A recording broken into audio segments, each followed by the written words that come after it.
Hello, I am Pascal Pam, your catalyst for transformation. I remember the first time I heard the terms, you have everything inside of you to do and be what you want in life. You have the power. That didn't sit very well with me because I thought, well, if I've always had this, did I screw up? Was I not paying attention? And why did I make wrong decisions here and there? And wow, that's a lot of pressure because now that you've said that, and logically I can say, okay, that's the truth. Now there's this pressure to do everything right, to make sure I'm on task or using my power correctly or knowing every single talent I have, and am I using that talent? Gee, am I using that talent wrong, or should I be developing that talent? What are my talents and gifts? And suddenly there's all this stuff going on, and it's not a good feeling. So what truly starts out is someone saying that to me, and it's supposed to uplift and it's supposed to be positive. Sometimes those things can have the opposite effect. And I know when I was first starting out on my spiritual journey, that was just a whole lot coming at me because I felt like I was behind.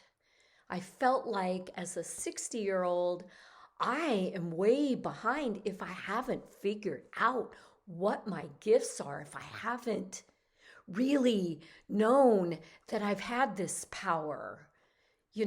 It's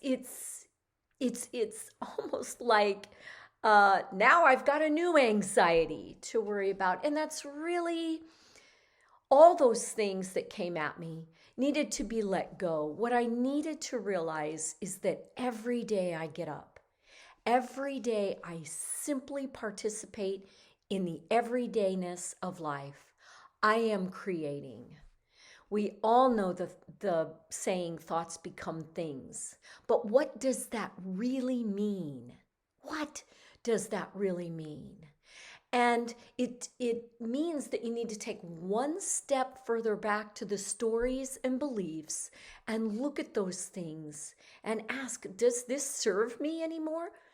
That's so simple to start uncovering the gifts and the power that you have within, and the things that you desire to do and be in life, whether it's to find your purpose or to just find more joy. That you take that step back and that you keep uncovering those things that no longer serve you. And in doing that, as you do it, you give others permission to do it. It's an effect and a vibration that you send out, and it draws people into that same vibration to do the same thing for themselves. You don't have to tell them what to do. You don't have to say, here are 5 things you have to do to discover your talents. It's not that, but just you having a relationship with you going inside and doing that inner work and uncovering what does work for you, what doesn't work for you. You know what? And looking at, you know what? I have no idea where that story came from, or discovering, I remember when I first thought that thought that then became a belief, that then became my story of who I am. And it just no longer serves me because it hinders me from moving towards more joy in my life, moving towards my purpose in life. And that is a way to simply uncover those gifts, those talents, and my own power, however that's defined as the unique person that I am. And that's the message I wanted to share with you today, that it can be as simple as just uncovering what doesn't serve you. That means being conscious and being more aware of your everydayness habits and thoughts. It doesn't mean you judge. It doesn't mean you beat yourself up. And like in my case, it doesn't mean like, well, gosh, why haven't I figured all this out since I'm 60 years old? I should know all this. No, there's no right time. There's only a divine timing of when it finally hits you, either as an inspiration or an insight that you then start to follow and then start to let go.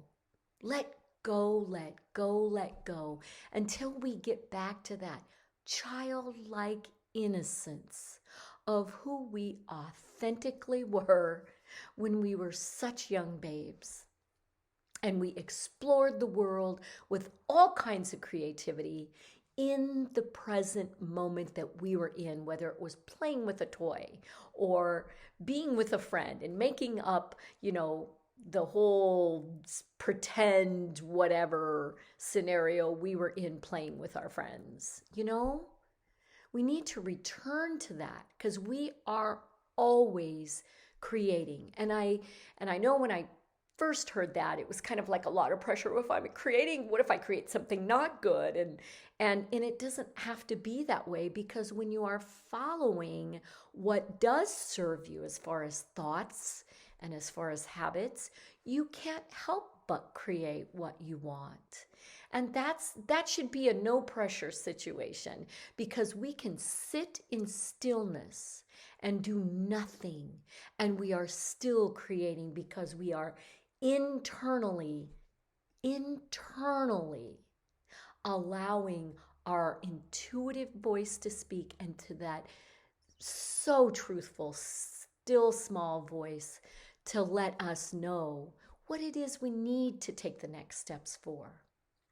So I invite you to just embrace all of that everydayness of life and know that you are participating in a creative rhythm that never stops but is continually unfolding. And unfolding is you.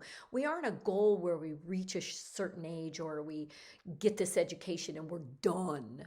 We're never done. We're always unfolding, just like the seasons, just like nature, always expanding. And that's a good thing. There can only be goodness from our creativity. Even if we create something we don't want, we know that that's not what we want, and we move towards that which we want. So there are no mistakes. There are only learning opportunities with creativity. So I invite you to participate fully in the everydayness and let go of those things that no longer serve you.